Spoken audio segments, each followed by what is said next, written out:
Okay, so welcome to lecture number 2, Electrical Machine 2. Okay, तो पिछली class में हमने टाइप्स ऑफ एसी मशीन्स देख लिया था कि एसी मशीन को हम कैसे क्लासिफाई करते हैं on the basis of their single phase, three phase, and they are further divided into synchronous machines and also asynchronous machine. Okay, फिर सिंक्रोनस मशीन भी दो टाइप की होती हैं, सिंक्रोनस जनरेटर और सिंक्रोनस मोटर. फिर असिंक्रोनस जिसको हम इंडक्शन मशीन कहते हैं, that is induction motor, sorry, induction generator. फिर अगर हम एक और क्लासिफाई करें उनके रोटर को देखते हुए, तो सिंक्रोनस मोटर्स या सिंक्रोनस मशीन दो टाइप्स की होती हैं, साइलेंट पोल और non salient pole. Similarly induction machine squirrel cage और स्लिप रिंग इंडक्शन मोटर. ठीक है, और पिछली क्लास में मैंने आपको बता दिया था कि साइलेंट और नॉन साइलेंट मशीन क्या होती हैं. ठीक है, फिर हमने एसी मशीन की वाइंडिंग देखी थी. दो टाइप की वाइंडिंग होती हैं, कंसंट्रेटेड वाइंडिंग और डिस्ट्रीब्यूटेड वाइंडिंग. ये फिगर मैंने आपको शो की थी. This one, this is the concentrated winding. Okay, and this is the distributed winding, जो पूरे जो स्लॉट्स है उसको ऑक्यूपाई करते हैं. ठीक है, तो यहाँ तक हम पढ़ चुके थे. एग्जाम्पल में बता चुका था कि भी कहाँ कहाँ हम कंसंट्रेटेड वाइंडिंग यूज करते हैं, जैसे ट्रांसफॉर्मर में, और डिस्ट्रीब्यूटेड वाइंडिंग हम नॉर्मली इंडक्शन मशीन और सिंक्रोनस मशीन में करते हैं. ओके, नाउ थोड़ा और टर्मिनोलॉजी जानते हैं वाइंडिंग्स की और कितने टाइप्स की होती हैं. So armature winding in general are classified under two main heads, namely close winding and open winding. Before that, let me show you the actual. You should know some important terminologies. Okay, this one, this diagram. I want to show the actual diagram of machine. Okay, this is okay. See this. Okay, तो अब आपको ये दिख रहा है, ये जो बाहर वाला पोर्शन है, दिस वन, ओके, जिसको मैं रेड कर रहा हूँ, ये बेसिकली क्या कहलाता है, स्टेटर कहला जाता है. ठीक है, this one, this is my stator. और ये जो आपको दिख रहे हैं, ये स्लॉट्स हैं. ठीक है, स्लॉट्स. और इसके अंदर जो गोल गोल दिख रहा है, दिस आर माय वाइंडिंग्स. हम ऊपर से देख रहे हैं इसको. ठीक है, या फिर क्रॉस सेक्शनल व्यू देख रहे हैं इसका, एक मशीन का. ठीक है, so this is the stator. और इन जो स्लॉट्स कहते हैं, इन्हें टीथ भी कहते हैं, दांत, इन्हें स्लॉट्स भी कहते हैं, जिसके अंदर वाइंडिंग वाउंड होती है. जैसे ये रे, दिस इज स्लॉट, स्टेटर ही है. ओके, और इसके अंदर क्या है, वाइंडिंग. देखो, ये वाइंडिंग जा रही है फिर दूसरे स्लॉट के अंदर, and so on. Okay, so these are stator and these are slot. और ये बीच वाला जो ड्रम आपको दिख रहा है, ये रोटर है. और ये बीच में शाफ्ट, ये जो घूमता है. और ये क्या है, मेरे रोटर के टीथ हैं या रोटर के स्लॉट्स हैं. दोनों में वाइंडिंग होती है, स्टेटर में भी और रोटर के अंदर भी. ठीक है, तो these are the windings of rotor. ठीक है, so further, armature windings can be classified as closed winding. Closed winding, तो उसको देखो closed winding कौन सी होती है. There is a closed path in the sense that if one starts from any point on the winding and traverses it, one again reaches the starting point from where one had started.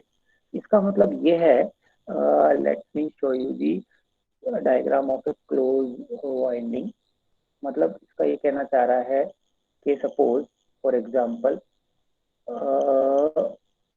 ये slots है मेरे. ठीक है, अब ये कैसे draw हुए हैं, इसको पहले विजुअलाइज करो. अगर नहीं समझ में आया तो मुझे पूछना. देखो कैसे विजुअलाइज, इस स्लॉट्स को, लेट मी, मैंने क्या किया है, मैंने इसको कट कर दिया. ठीक है, सपोज मैंने कट कर दिया है और इन स्लॉट्स को हॉरिजॉन्टली बिठा दिया, तो ये ऐसे कुछ आएंगे, this one. For better understanding ये मैंने किया है. ओके, समझ में आया. एक रफ में बताता हूँ मैं आपको. Let me draw. ये अपना स्टेटर था, इसको अगर मैंने बीच में कट करके हॉरिजॉन्टली बिछा दिया तो कुछ ऐसा आएगा, लाइक दिस.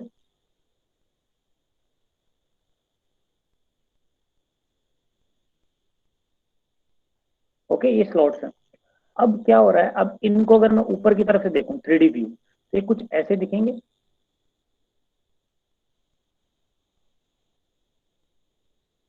ये जो बीच में है ये स्लॉट है मेरा, दिस वन, ओके, और ये एंड सो ऑन।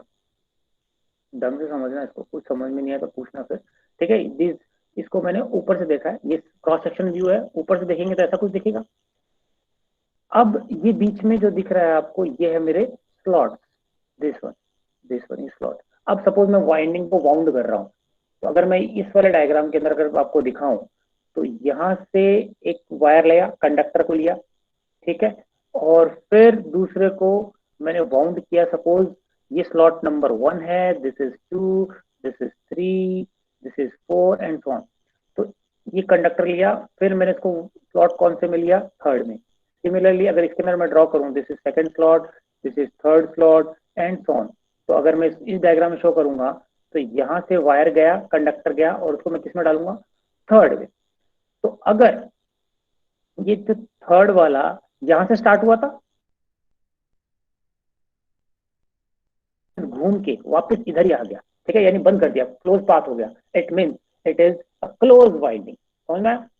दूसरा ओपन वाइंडिंग का मतलब है, ओपन वाइंडिंग का, ओके, आगे आगे शाफ्ट लगी होगी या स्लिप रिंग्स लगी होंगी, ठीक है, स्लिप रिंग्स क्या होंगे आगे दिखेंगे। तो यहां से गया ये 2 पे, ठीक है, और फिर मैंने स्लिप रिंग में डाल दिया, ओके। सिमिलरली 2 से वाइंडिंग चालू किया मैंने और 4 में डाला, फिर मैंने स्लिप में डाल दिया। तो this type of winding is called open winding. समझ में? क्लोज वाइंडिंग और ओपन वाइंडिंग का, क्लोज वाइंडिंग वो होती है जहां से मैंने कनेक्शन चालू किया था, अगर दूसरा एंड भी वहीं घूम के वापस आ जाए, तो that is my close winding. So this such type of windings are used for DC machines and AC commutator machines. Okay. दूसरा ओपन वाइंडिंग, ओपन वाइंडिंग में मैंने बताया, open winding terminates at suitable number of slip rings और terminal. मतलब ये connection यहां से ना करके स्लिप में किया, स्लिप से घूम के इसके पास आएगा, okay. This type of winding is called, sorry, open winding. और ये कहाँ में यूज होती है, एसी मशीन्स में बहुत ज्यादा यूज होती है, लाइक सिंक्रोनस मशीन है, इंडक्शन मशीन। तो नॉर्मली जो हम देखेंगे वो वापस घूम के ना आके बेसिकली कनेक्शन हम टर्मिनेट जहां से स्टार्ट हो वहां नहीं करेंगे, कहाँ पे करेंगे, स्लिप रिंग्स पे या रोटर की शाफ्ट पे। तो there are 2 types of winding, that is close winding और ओपन वाइंडिंग। ये कनेक्शन आपको समझ में आ गया होगा, विजुलाइज कर चुके होंगे आप, ठीक है। तो अब कुछ इंपॉर्टेंट बेसिकली टर्म्स हैं वाइंडिंग से रिलेटेड जो आपको पता होना चाहिए, जो न्यूमेरिकल में आते हैं। तो सबसे पहले conductor, what is a conductor, a length of wire which takes active part in energy conversion process। Active part, ये बहुत इंपॉर्टेंट है, एक्टिव पार्ट। तो let me show some picture of that, okay. ठीक, ये क्या है, मेरे कम्यूटेटर स्लॉट्स हैं, ये कम्यूटेटर सेगमेंट मान लो अगर डीसी मशीन के अंदर है, यहां से ये वायर गया, ये कंडक्टर, और ये वापस, ओके।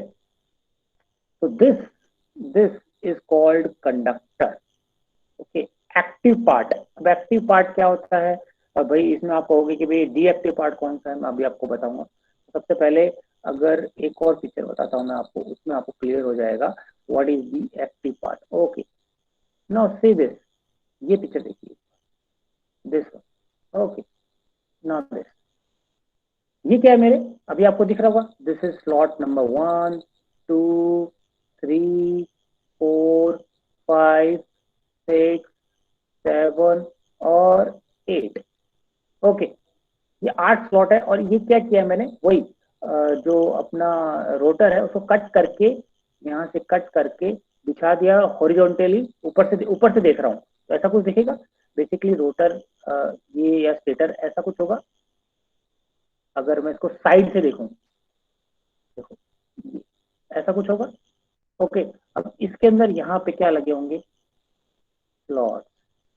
तो अगर मैं इसको यहाँ से कट कर दूं और ऐसे देखूं, तो मेरे पास ऐसे लाइनें दिखेंगी, ये slot,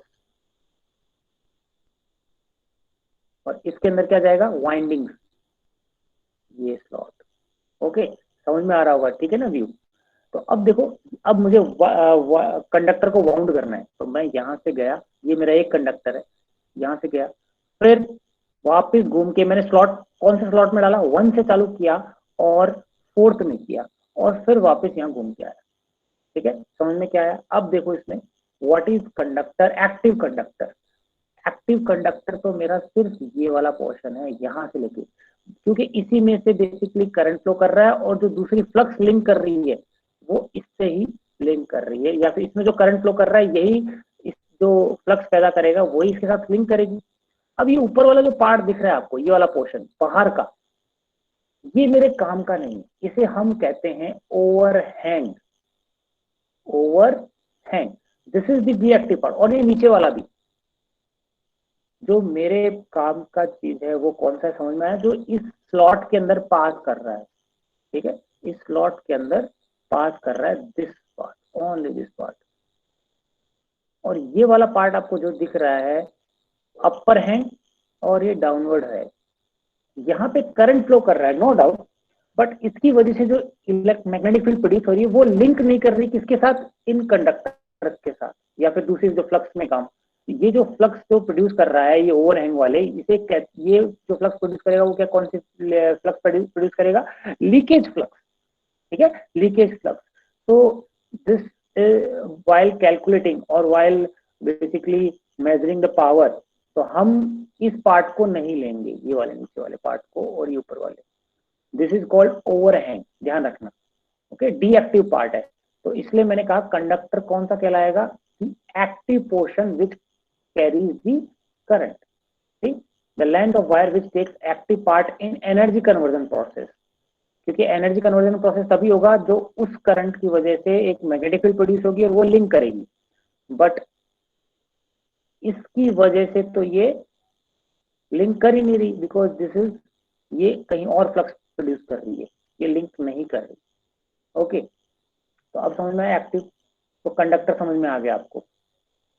okay, now next turn, ये इंपॉर्टेंट है सर उसी में एक पॉइंट सर, अभी जो डायग्राम था ना, हाँ ये वाला, हाँ बताओ। सर ये जो लेफ्ट हैंड साइड में डायग्राम है सर, ये कंसंट्रेटेड है या फिर डिस्ट्रीब्यूटेड है? ये देखो इसमें शो नहीं कर सकता ये कंसंट्रेटेड है या डिस्ट्रीब्यूटेड है, क्योंकि ये मैंने और पर्पस के लिए आपको ड्रॉ करवाया है। ठीक है, अगर मैं सिर्फ इसको देख के चलूं कि भाई कंसंट्रेटेड है या वो, अगर इस एक डायग्राम को देखूं तो ये क्या है? कंसंट्रेटेड। ये दो स्लॉट खाली रह गए, डिस्ट्रीब्यूटेड में कोई भी स्लॉट खाली नहीं होना चाहिए, बट ये कंसंट्रेटेड और डिस्ट्रीब्यूटेड के लिए नहीं बनाया मैंने आपको, और कुछ चीज समझानी मेरे को। ओके, तो कंडक्टर का समझ में आ गया, ये एक conductor. Okay, now next turn. One turn consist of two conductor. ठीक है, तो देखो वन टर्न का मतलब समझ में आया, ये एक कंडक्टर हुआ, दिस वन इज एक कंडक्टर, और टर्न का मतलब ये सपोज वन स्लॉट में था, ये थर्ड स्लॉट में घूम के वापस आया, तो एक टर्न हो गया, समझ में? एक टर्न। और एक टर्न में आप मुझे बताओ कितने कंडक्टर्स होंगे? एक टर्न में कितने कंडक्टर्स होंगे? दो। दो, वेरी गुड, ये समझ में आना चाहिए आपको। ठीक है, एक टर्न में दो आपके दो कंडक्टर्स होंगे, यानी दो कंडक्टर मिलके एक टर्न बनाता है। ठीक है, जैसे अगर इसके अंदर बात करें, देखो ये कंडक्टर हुआ, ये कंडक्टर हुआ। ठीक है, तो और ये एक मिलके एक टर्न कहलाया।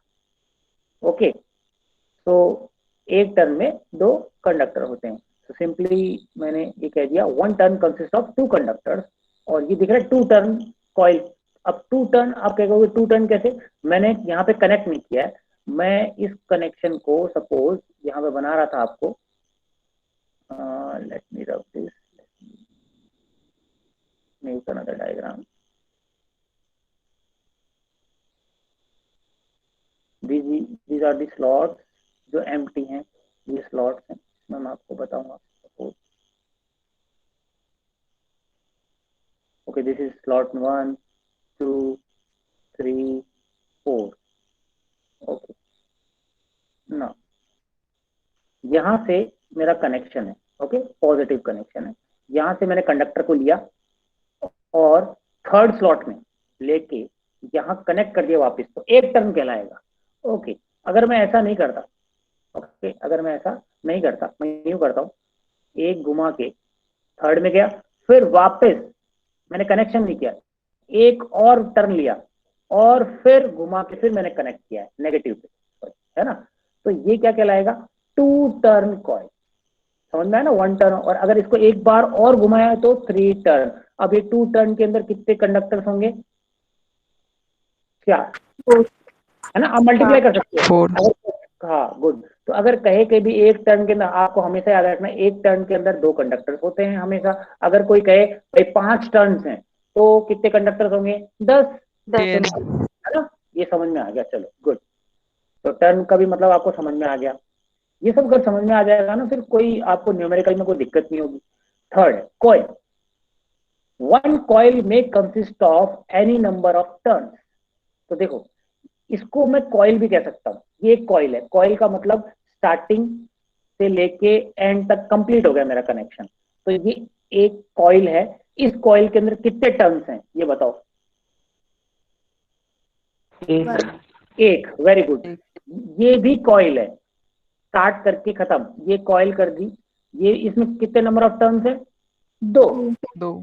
ठीक है, वेरी गुड। तो कॉइल भी आपको समझ में आ गया। व्हाट इज 1 कॉइल में consist of any number of turns. दूसरा देखो, ये एग्जांपल ये भी है, ये ठीक है। Now next is coil side. Okay, coil side क्या कहलाएगी, कॉइल की कितनी साइड होंगी, 2 होंगी। एक ये this side and this side. Okay, 2 coil side हैं। और इनको देखो, ये जो ऊपर मैं दिखा रहा हूँ, ये इनको क्या कहते हैं, देखो यहाँ मैंने लिख रखा है ओवरहैंग, जो हमारे काम का नहीं है। करंट फ्लो कर रहा है लेकिन इसकी वजह से जो मैग्नेटिक फील्ड प्रोड्यूस हो रही है वो हमारे एनर्जी ट्रांसफर में काम में नहीं आ रही है। तो इसलिए हम इस वाले पार्ट को नहीं लेते, ये ध्यान रखना है। सिर्फ ये एक्टिव पार्ट है। तो कॉइल साइड 2 साइड्स होती हैं, this one and this one. Okay, 1 coil with any number of turn has 2 coil sides. 1 coil with any number of turn, यानी एक कॉइल की कितनी साइड्स होंगी, 2। ठीक है ना, इससे ज्यादा हो ही नहीं सकती। समझ में आ गया होगा। नाउ नेक्स्ट, ये इंपॉर्टेंट स्टेटमेंट है। The number of conductors in any coil side is equal to number of turns in that coil. इसको समझो, क्या कहा है इसने, द नंबर ऑफ कंडक्टर्स। इसने सी से डिनोट किया है नंबर ऑफ कंडक्टर्स को। हम नॉर्मली जेड से भी कर सकते हैं, ठीक है, जो आप करते आए हो डीसी मशीन के अंदर। E is equal to 5 ZNP/60A, Z is number of conductors. Okay, तो कंफ्यूज मत हो जाना। तो the number of conductors in any coil side, ये ढंग से समझना, एक number of conductors in any coil side is equal to number of turns in that coil. तो इसको कैसे बताऊंगा मैं, सपोज यही है, यही डायग्राम बना लेते हैं। Okay, let me draw this. ये गया, और इस बार मैं 4th में डाल रहा हूँ इसको, ठीक है। अब बताओ, ये एक कॉइल है, this is positive, this is negative suppose, ठीक है। ये एक कॉइल है, कितनी साइड है इस कॉइल की, 2। ओके, तो अब इसने स्टेटमेंट में कहा number of conductors in any coil side, not whole coil, एक कॉइल साइड में नंबर ऑफ कंडक्टर्स कितने होंगे, जितने नंबर ऑफ टर्न्स होंगे। तो मुझे बताओ इसकी कॉइल साइड कितनी है, 1, ठीक है। कॉइल साइड में कंडक्टर कितने हैं, 1, और नंबर ऑफ टर्न्स कितना है, 1। एक और देख लेते हैं इसको, वापस मैं घूम के गया, ठीक है, एक और घूम के गया, ठीक है, यानी 3 टर्न बना दिए मैंने। कितने बना दिए, 3 टर्न्स की कॉइल है। तो एक साइड में नंबर ऑफ कंडक्टर्स कितने होंगे, 3। समझ में आया? ये क्या है बोला है, ये न्यूमेरिकल में बहुत काम आएंगे, इसलिए कंफ्यूज मत हो जाना। तो number of conductors in any coil side, पर साइड हाँ पर साइड ही कहा ना, इन एनी बोल कॉइल रहा है। साइड, हाँ पर साइड बोल रहा है ये, कॉइल साइड में। ओके, और टोटल हम अगर मैं कहूँ तो वो कितने होंगे, अगर आपको कहेगा कि भाई टोटल नंबर ऑफ कंडक्टर्स कितने होंगे, भाई नंबर ऑफ टर्न्स है उसका डबल हो जाएगा, है ना। Yes sir. हाँ, एक ही बात है, इसको कैसे भी याद रख लो, लेकिन आपको पता होना चाहिए कहना क्या चाह रहा है। ओके, तो these are the some terminologies. Now next, sir हाँ बताओ। सर वो जो टर्न होता है वो तभी बनता है कि जैसे जब 1 स्लॉट से पास किया और दोबारा ले जाके 1 पे ही रख, नहीं नहीं नहीं, कोई जरूरी नहीं है। देखो जैसे हम 2 से लगा देते हैं यहाँ पे। देखो मैं यहाँ पे इस डायग्राम, ये डायग्राम दिख रहा होगा आपको, ठीक है, 1 सेकेंड। ओके, दूसरा डायग्राम ले लेता हूँ मैं, ये वाला ले लेता हूँ। देखो, ये मेरा 1 है, ये मेरा 2 स्लॉट है, ये 3 स्लॉट है, ये 4 स्लॉट है, 5 6 7 8। टर्न का मतलब होता है यहाँ से 2 स्लॉट्स को तो पार करना पड़ेगा, यानी 2, ऐसा नहीं है कि भाई आप इसी में से लेके गए और इसी में वापस लाए, ये टर्न नहीं कहलाएगा, वो आपस में चिपक गए, ठीक है, तो कोई मतलब नहीं, दूसरा स्लॉट होना चाहिए कोई ना कोई। यानी यहाँ से आप लेके गए, स्लॉट नंबर 1 से लेके गए और 4th में लेके आए, तो ये 1 टर्न कहलाया। अब अगर मैं वापस ही 4th को वापस 1 से लेके गया, ठीक है, और वापस 4th में लेके आया, तो ये कितने हुए, 2 टर्न, समझ में आया? अब आपका शायद क्वेश्चन ये है कि आप 1 से तो लेके गए और 4th से लेके गए, ठीक है, अब आप कह रहे हो कि मैं इसको 1 से ना ले जाके 5th से लेके जाऊं, ओके, है ना, और फिर 8th में, तो ये अलग, ये कॉइल अलग बन गई सर। ये ओपन वाइंडिंग हो जाएगी ना सर? ये ओपन हाँ, ये ओपन वाइंडिंग होगी, ओपन वाइंडिंग होगी, लेकिन टर्न तो हुआ। अगर मैं इसकी बात करूं तो टर्न का समझ में आया? टर्न का मतलब यह है कि एक टर्न का मतलब है 2 स्लॉट्स के बीच में अगर उन्हीं को बार बार लेके गया, सिर्फ 2, फिर वो अलग कॉइल हो गई, अलग कॉइल साइड हो गई अलग। यानी ये वाला डायग्राम में देखिए आप, ये देखो, इसी के अंदर मैं बार बार लेके जा रहा हूँ, देखो ये 2 स्लॉट्स हैं, इसी के अंदर ले जा रहा हूँ, तो इसका ही टर्न कहलाएगा, इसी कॉइल की। अगर मैं इसको उठा के दूसरी साइड में चला गया तो ये दूसरी कॉइल हो गई, ओके, समझ में आया? यस। ओके, तो सिंगल, अब दूसरा 5th है, single layer and double layer winding.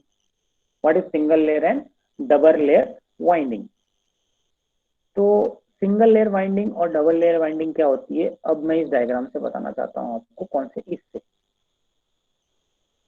अब दिख रहा है आपको कि पहले डेफिनेशन समझ लो क्या है। Single layer contain 1 coil side occupies the total slot area. 1 coil side occupies the total slot area, यानी ये स्लॉट दिख रहा है आपको, इसमें सिर्फ एक कॉइल साइड होगी। जैसे ये डायग्राम देखो, ढंग से समझना मैं क्या बोल रहा हूं। ये एक कॉइल है क्या, ये नंबर 1 स्लॉट, ये 2, ये 3, ये 4 और ये 5, सपोज दिस इज 6 और 7 और ये 8 स्लॉट है। तो 1 और 4 स्लॉट में एक कॉइल बनी हुई है, इसमें नंबर ऑफ टर्न्स बहुत सारे हो सकते हैं, कोई दिक्कत नहीं।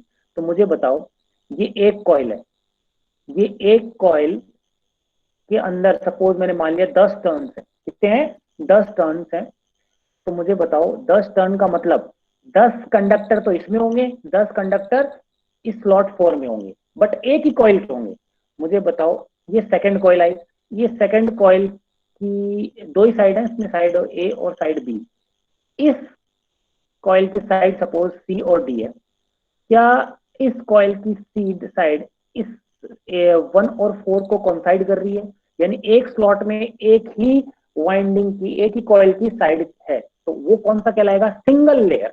समझ में? Single layer. और डबल लेयर क्या कहलाती है? देखो, अब अगर ढंग से समझना, इस सी स्लॉट को मैं यहां से वाउंड ना करके 4th से चालू कर दूं, तो 4th और 7th में ऐसे, तो मुझे बताओ ये स्लॉट के पास कितने कंडक्टर्स हो गए, 20 कंडक्टर हो गए, 10 इस कॉइल के, 10 इस कॉइल के, है ना। तो ये कौन सी वाइंडिंग होगी, डबल लेयर। देखो double layer, okay. Double layer winding और सिंगल लेयर वाइंडिंग का मतलब समझ में आया क्या कहना चाह रहा हूं मैं? सिंगल लेयर वाइंडिंग वो होती है जहां पे एक स्लॉट सिर्फ एक ही कॉइल की साइड को ऑक्यूपाई करता है, ये देखो, ठीक है। और डबल लेयर या 2 कॉइल साइड, यानी एक तो ये कॉइल दिख रही है आपको, ये नीचे वाली जो, नीचे वाला जो वाउंड किया है मैंने, ये वाला, ये सपोज कॉइल 1 को वाउंड किया है, किसको किया मैंने, कॉइल 1 को। और इसी स्लॉट के ऊपर मेरे पास जगह है, मेरे पास स्पेस है, तो मैंने कॉइल 2 को भी वाउंड कर दिया, ठीक है। यानी एक स्लॉट अगर 2 कॉइल्स की साइड को ऑक्यूपाई कर रहा है, that is called double layer winding. कोई दिक्कत तो नहीं इसमें, ठीक है। अब ये सिंगल लेयर वाइंडिंग कब कहाँ यूज आती है, use only in small AC machine, बहुत रेयरली यूज होती है, ठीक है। और double layer winding is more common to about 5 kilowatt machine, ठीक है। और अगर 4 लेयर कहूंगा मैं, तो 4 यानी 4 कॉइल की साइड इसमें लाई करती है, जिसको हम कम यूज करते हैं, बट जो ज्यादा यूज करते हैं वो डबल लेयर वाइंडिंग यूज करते हैं, ठीक है। 4 कॉइल साइड पर स्लॉट, ये जो नॉर्मली हम प्रैक्टिकल एप्लीकेशन में यूज कर रहे हैं वो डबल लेयर वाइंडिंग करते हैं। क्यों करते हैं हम आगे पढ़ेंगे। इन सब का रीजन है कि भाई सिंगल लेयर वाइंडिंग एक ही जगह एक ही वाइंडिंग को हम इसी में स्लॉट में घुमा के क्यों नहीं करें। ओके, और डबल लेयर वाइंडिंग को हम यूज कर रहे हैं तो उसका भी रीजन है। Sir double layer winding sir distributed winding होगी ना सर फिर तो? नहीं कह सकते डबल, ऐसा नहीं कह सकते। देखो क्यों, देखो अब ये देखो ये है, अब मैंने ये स्लॉट खाली छोड़ दिए तो ये बताओ कंसंट्रेटेड है या डबल है, ये बताओ। कंसंट्रेटेड डिस्ट्रीब्यूटेड का मतलब समझ लो एक बार। कंसंट्रेटेड और डिस्ट्रीब्यूटेड का मतलब है डिस्ट्रीब्यूटेड में हम कोई भी स्लॉट खाली नहीं छोड़ने वाले। आपका कहना सही है, हाँ, लेकिन इससे तो सर ये वाली तो कंसंट्रेटेड हुई ना?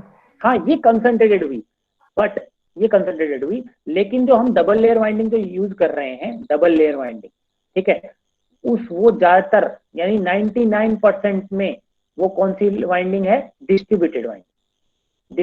डिस्ट्रीब्यूटेड में हम जो यूज कर रहे हैं, ये मान के चलो, मैं आपको सिर्फ बता रहा हूँ, स्टार्टिंग में जब इन्वेंशन चालू हुआ तो पहले क्या हुआ? Single layer winding sorry concentrated से चालू हुआ, उसके बहुत सारे फ्लॉज आए। ठीक है, कोई चीज आप एक्सपेरिमेंट में चालू करते हो, कोई नई चीज भी बनती है तो आपको पता है वो 100% सही नहीं है, धीरे धीरे उसमें इंप्रूवमेंट आए। तो जब पहली बार जब मशीन वाइंडिंग बनाई तब उन्होंने कंसंट्रेटेड बनाई, फिर देखा यार कंसंट्रेटेड वाले में बहुत दिक्कत आ रही है, बहुत पैसा लग रहा है और एफिशिएंसी भी लो है, फिर वो डिस्ट्रीब्यूटेड के पास गए। ठीक है, अब डिस्ट्रीब्यूटेड में भी उन्होंने क्या किया? एक स्लॉट में एक ही कॉइल की वाइंडिंग रखी। ठीक है, फिर उन्होंने कहा यार एक कॉइल एक स्लॉट के अंदर अगर मैं 2 कॉइल्स की स्लॉट रखूं तो ऐसी धीरे धीरे इन्होंने एफिशिएंसी इंप्रूव करी, ऐसे धीरे धीरे चलता गया। तो अभी जो हम यूज कर रहे हैं वो देखो क्या कर रहे हैं, हम यूज कर रहे हैं डबल लेयर वाइंडिंग, और कौन सी डबल लेयर भी? कौन सा? कंसंट्रेटेड। अगर मैं इसका तुम्हें डायग्राम बनाऊं, देखो ये सारी क्या है? डबल लेयर वाइंडिंग है, और सॉरी कंसंट्रेटेड नहीं, डिस्ट्रीब्यूटेड, सॉरी। ठीक है, सारी क्या है मेरी? डबल लेयर हाँ वाइंडिंग सर डिस्ट्रीब्यूटेड है ना, सारी की सारी हाँ, डबल सारी लेयर। ये डबल लेयर डिस्ट्रीब्यूटेड है जो हम यूज कर रहे हैं। ये मैं आपको मैथमेटिकल डेरिवेशन से बताऊंगा कि भाई कैसे हमने इसको इंप्रूव किया है। कंसंट्रेटेड में एफिशिएंसी क्या आती है और डिस्ट्रीब्यूटेड में क्या एफिशिएंसी आती है। फिर कंसंट्रेटेड के अंदर भी क्या है? डिस्ट्रीब्यूटेड आ गया। अब डिस्ट्रीब्यूटेड के अंदर मैं आपको सिंगल लेयर में बताऊंगा कि सिंगल लेयर में एफिशिएंसी क्या होती है।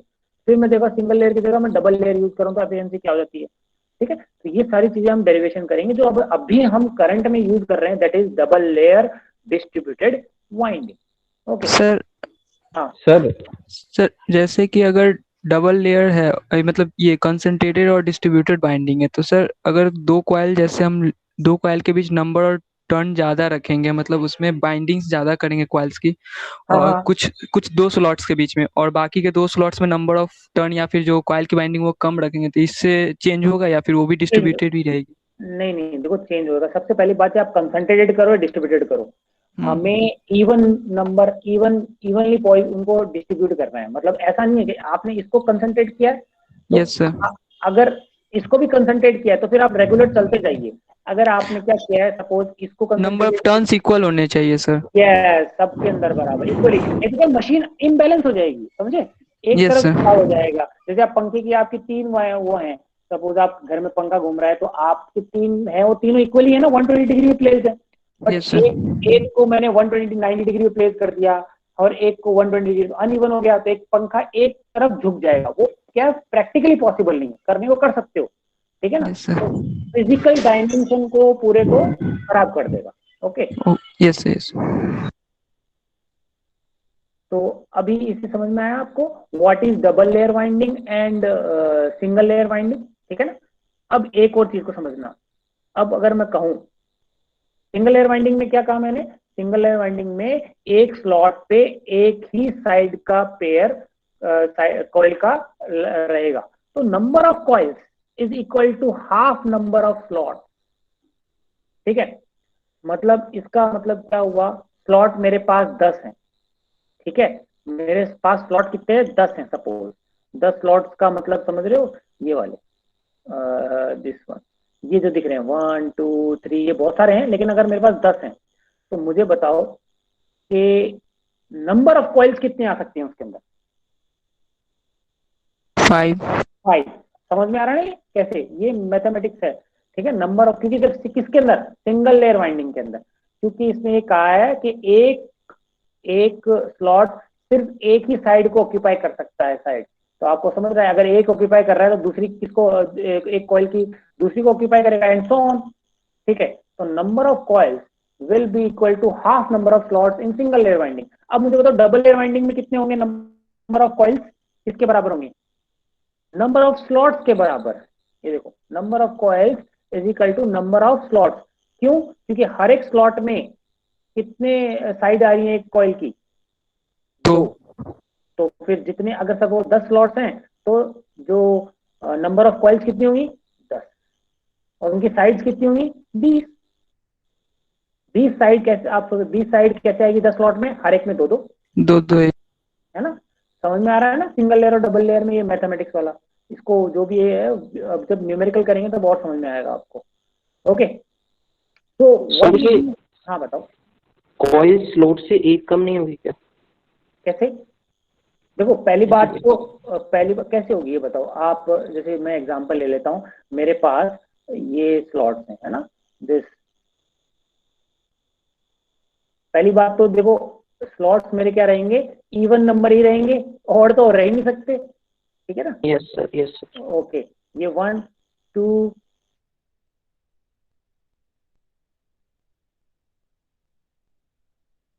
अब मुझे बताओ, अब आपके पास सारे स्लॉट्स मुझे ऑक्यूपाई करनी है ना, ऑक्यूपाई करनी है, और तो और सिंगल लेयर में ऑक्यूपाई करनी है। तो सपोज आपने स्लॉट 1 में चालू किया, ठीक है, अब इसको कौन से स्लॉट में डालना चाहते हो,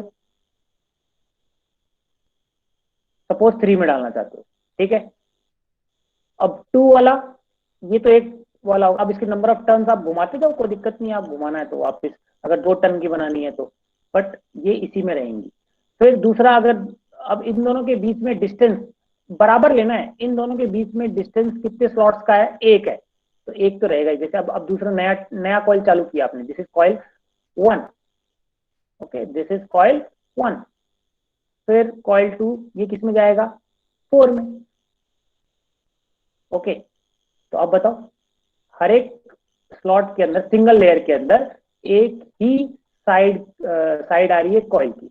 तो इसमें मैंने ये कहा number of coil will be equal to half number of slot, है ना। इसका मतलब ये है कि इसके अंदर सिर्फ 3 कॉइल आ सकती हैं, 3 कॉइल से ज्यादा आप नहीं कर सकते अगर ये कंडीशन अप्लाई कर दी तो। और अगर डबल लेयर वाइंडिंग है, डबल लेयर में क्या करूंगा मैं, अब ये सेकेंड वाली, यहां से सेकेंड वाली चालू कर लूंगा इधर से, और इधर पीछे बैक में चालू कर दूंगा, ये 6 घूम के आ रही है वापस में। तो एक के अंदर 2 आ रही है साइड, समझ में आया या कुछ और डाउट है इसके अंदर? Yes sir. आ गया ना, ठीक है। So this is the double layer winding और सिंगल लेयर वाइंडिंग। इसे स्लॉट्स हमेशा इवन रखते हैं? हाँ इवन ही रहेंगे, देखो ऑड रह ही नहीं सकते। क्यों, आगे अगर रखोगे तो फिर वो प्लेस नहीं हो पाएंगे ढंग से, ठीक है।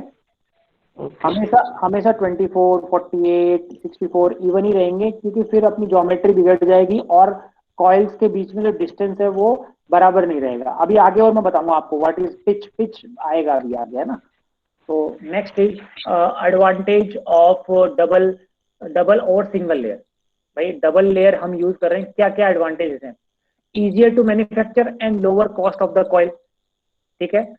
Fractional slot winding can be used. What is fractional slot, ये हम पढ़ेंगे नेक्स्ट क्लास में, ठीक है। Coded winding is possible. What is coded winding, I will be explaining this in next class. Lower leakage reacted and better performance of the machine. देखो leakage का मतलब क्या होता है, लीकेज का मतलब होता है कि यहाँ से जो फ्लक्स इसके अंदर से जो प्रोड्यूस कर रही है फ्लक्स, वो दूसरी कॉइल के साथ लिंक कर रही हो तो ठीक है, पर जो लिंक नहीं कर रही दैट इज लीकेज। अब मुझे बताओ, ये 2 हैं, इसकी वजह से एकदम पास में प्लेस्ड है 2 कंडक्टर, तो इन दोनों में लीकेज फ्लक्स क्या हो रहेगी, बहुत मिनिमम रहेगी, ठीक है। Better EMF waveform in case of generator.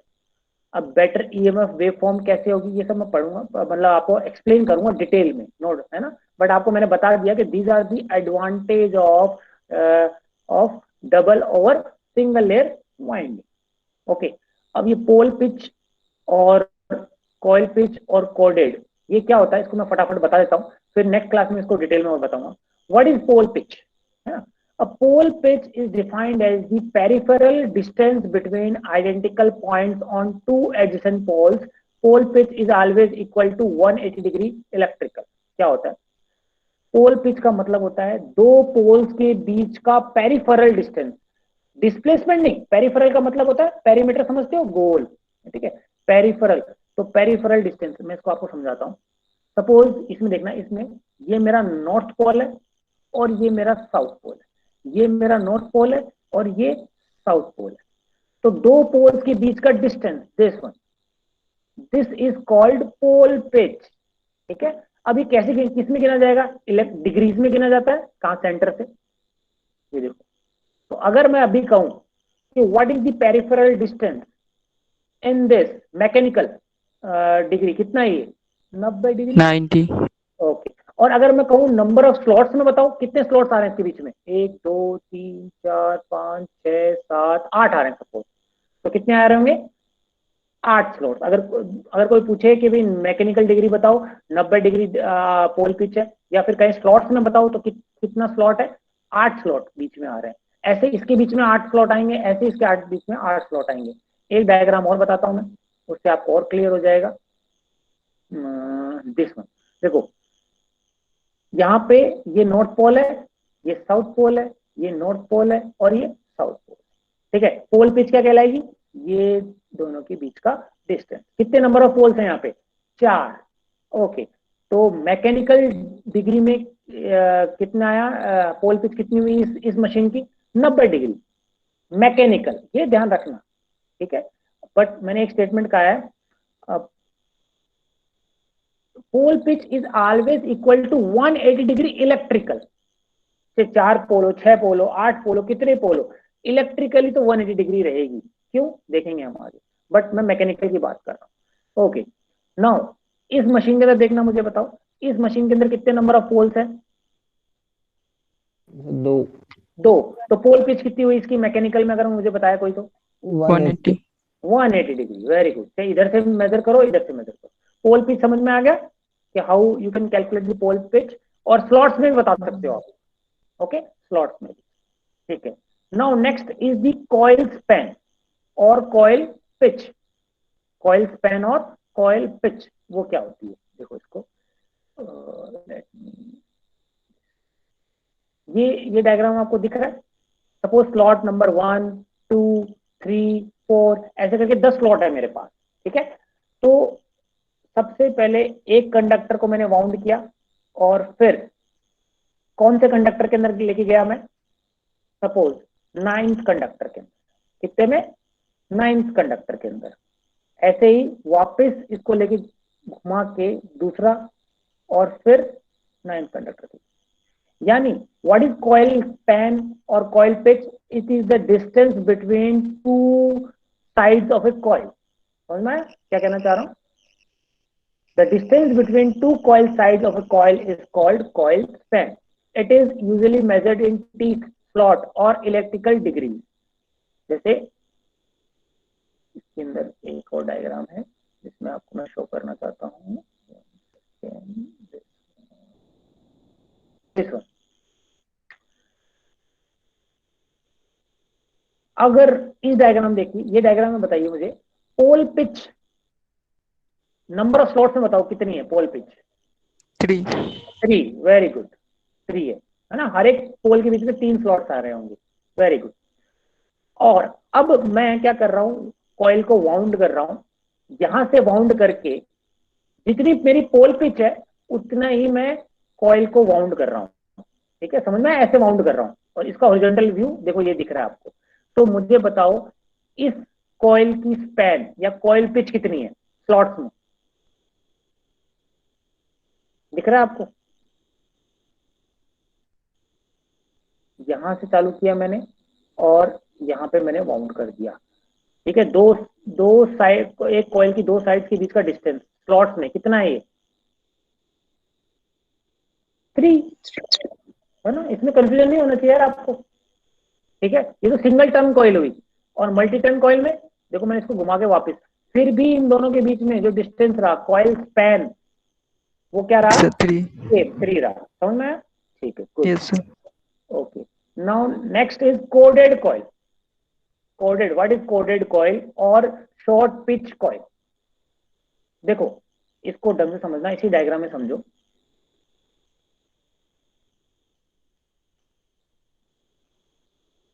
मुझे बताओ कॉइल, ये सबसे पहले इस डायग्राम को देख के आप मुझे बताओ पोल पिच कितनी है?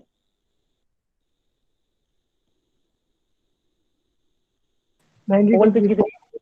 90 डिग्री या फिर नंबर ऑफ स्लॉट्स में बताओ अभी, है ना? 3. 3. Very good. 3. ओके, अब मैं क्या कर रहा हूं, मैं कॉइल को वाइंड कर रहा हूं. कहां से वाइंड कर रहा हूं देखना ढंग से. यहां से चालू किया मैंने और ये फिर सीधा इस स्लॉट में लेके गया. ओके, अब मुझे बताओ कॉइल स्पैन वो कितना है? 4. नहीं 4 क्यों हुआ? 4. नहीं हुआ ना, 1 सर 2 3. हाँ बताओ. हाँ हाँ 3 हुआ सर यस सर 3. है सर ना? हाँ बताओ. यस सर सर इस 3. डायग्राम में नॉर्थ और साउथ पोल के नीचे भी तो स्लॉट्स आ रहे हैं. आ रहे हैं, नो डाउट आ रहे हैं. तो आप चलो, मैंने कॉइल पोल पिच की डेफिनेशन क्या बताई? पोल पिच की डेफिनेशन ये बताई कि pole is defined as the peripheral distance between identical points on two adjacent poles. Okay, yes तो अब मुझे बताओ, आप इन दोनों के एडजेसेंट पोल के बीच में पोल पिच निकालो, कितनी आएगी? 3. इसमें निकाल लो कितनी आएगी? 3. इसमें निकाल लो कितनी आएगी? 3. समझ में आया? Okay sir. ओके, तो अब मुझे बताओ, ये एक कॉइल को मैंने वाउंड किया है यहां स्लॉट से लेके इस वाले स्लॉट में, तो कॉइल स्पैन कितना आया? 3 आया. अगर पोल पिच और कॉइल स्पैन बराबर हैं तो उस वाइंडिंग को हम कहते हैं फुल पिच वाइंडिंग. क्या कहते हैं? Full pitch winding. समझ में आया? अब मुझे बताओ, अब आपको समझ में आ रहा होगा इंग्लिश वर्ड से ही, शॉर्ट पिच क्या होगा? शॉर्ट पिच वाइंडिंग कौन सी होगी? शॉर्ट पिच वाइंडिंग में अगर कॉइल स्पैन लेस देन है किससे? पोल पिच से. यानी अगर मैं यहां से ना उठा के इसको मैं इस स्लॉट में ना डाल के किस में डाल रहा हूं? अब यहां डाल रहा हूं, इस वाले में. अब मुझे बताओ कॉइल स्पैन कितनी है? 2. Very good. So this type of winding is called coded coil और शॉर्ट शॉर्ट. पिच. अब देखो इस डायग्राम में दिख रहा होगा, ये नॉर्थ साउथ है. ठीक है, नॉर्थ और साउथ, इन दोनों के बीच में मैंने अगर वो कॉइल को इन्हीं स्लॉट्स के अंदर किया है तो ये कौन सी कॉइल हुई मेरी? Full pitch coil. ठीक है, क्योंकि आप जानते हो इन दोनों के बीच का, एडजेसेंट पोल के बीच के डिस्टेंस को हम क्या कहते हैं? Pole pitch. और इन्हीं के नीचे जो स्लॉट्स बने हुए हैं उसी में मैंने साइड बना दी. ठीक है, अब दूसरा डायग्राम देखो, ये वाले स्लॉट में ना करके मैंने पहले वाले स्लॉट में कर दिया, तो ये कौन सी वाइंडिंग हो गई? शॉर्ट पिच और कोडेड कॉइल. इसी में देख लो आप. अगर आपको कोई पूछे कि भाई कॉइल शॉर्ट पिच कितने स्लॉट से शॉर्ट पिच हुई है, सपोज स्लॉट नंबर 1 और स्लॉट नंबर, यहाँ पे एक नॉर्थ पोल है और यहाँ साउथ पोल है. ओके, तो इन दोनों के बीच में कितने स्लॉट्स हैं? 9. ओके, 8 सॉरी 8 है ना. तो अब इसकी पोल पिच कितनी हुई? 8 हुई. ठीक है, अब अगर मैं वाइंडिंग को वाउंड करूं यहाँ पे भी, तो कॉइल स्पैन की जो लेंथ हुई वो भी कितनी हुई? 8 स्लॉट्स.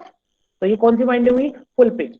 अब मैं इसको यहां ना वाउंड करके इस स्लॉट नंबर 9 में वाउंड कर दिया मैंने वाइंडिंग को. ठीक है, पोल पिच तो फिक्स है, वो चेंज नहीं हो सकती, वो तो मशीन बन गई. मशीन एक बार बन गई तो उसकी पोल पिच फिक्स हो चुकी है. ठीक है, तो कॉइल को मैंने यहाँ पे किया, तो ये कौन सी वाइंडिंग कहलाई? Short pitch. कितने कितने कितने स्लॉट से शॉर्ट पिच हुई है? 1 स्लॉट. अगर मैं 8वें नंबर पे डालता इसको तो भी मेरी क्या कहलाती है? शॉर्ट पिच कहलाती है. बट कितने स्लॉट से? 2. 2. है ना. तो अब समझ में आया व्हाट इज कॉर्डेड एंगल. बाकी नेक्स्ट क्लास में पढ़ेंगे हम टाइप, इन्हीं को वापस रिपीट करेंगे थोड़ा अदर वे में. एसी मशीन, ये तो क्या टोटल, क्या आप डीसी मशीन ले लो, एसी मशीन ले लो, उनके लिए कॉमन है. ओके, तो प्लीज इनको रिवाइज करना. ये मैंने शेयर कर दी है आपकी गूगल क्लासरूम के अंदर. और ये दोनों डायग्राम, मशीन वाइंडिंग डायग्राम 1 और मशीन वाइंडिंग डायग्राम 2, दोनों मैंने गूगल क्लासरूम में शेयर कर दिए हैं ताकि आप बेटर अंडरस्टैंड कर सको. देखो ये दिख रहा है, इस डायग्राम को देख लो. कॉइल पिच ये वाले स्लॉट से निकाला मैंने और पीछे से यूं करके इस वाले स्लॉट में मैंने बाहर निकाल लिया. ठीक है, तो कॉइल पिच या कॉइल स्पैन एक कॉइल के बीच का पेरिफेरल डिस्टेंस। ये ऐसा, अब आप सोच रहे हो कि भाई 8 स्लॉट है, ठीक है, अब सपोज मैं दूसरी कॉइल वाउंड करूंगा, मैं इस स्लॉट से वाउंड कर रहा हूं, तो मैं उसको यहां पे वाउंड नहीं करूंगा, 8 स्लॉट छोड़ के ही वाउंड करूंगा, यानी यूनिफॉर्म डिस्टेंस होना चाहिए। यानी पोल पिच और कॉइल पिच बार बार चेंज, पोल पिच तो चेंज होगी नहीं, लेकिन कॉइल पिच या कॉइल स्पैन आपने एक बार डिसाइड कर लिया कि मैं 8 स्लॉट रखूंगा, तो थ्रू आउट वैसे ही 8 स्लॉट रखने हैं, ठीक है ना, नहीं तो आपकी मशीन मैकेनिकली अनस्टेबल हो जाएगी। ओके, तो प्लीज इनको रिवाइज करना। Let me stop the recording और फिर नेक्स्ट क्लास के अंदर हम पढ़ेंगे।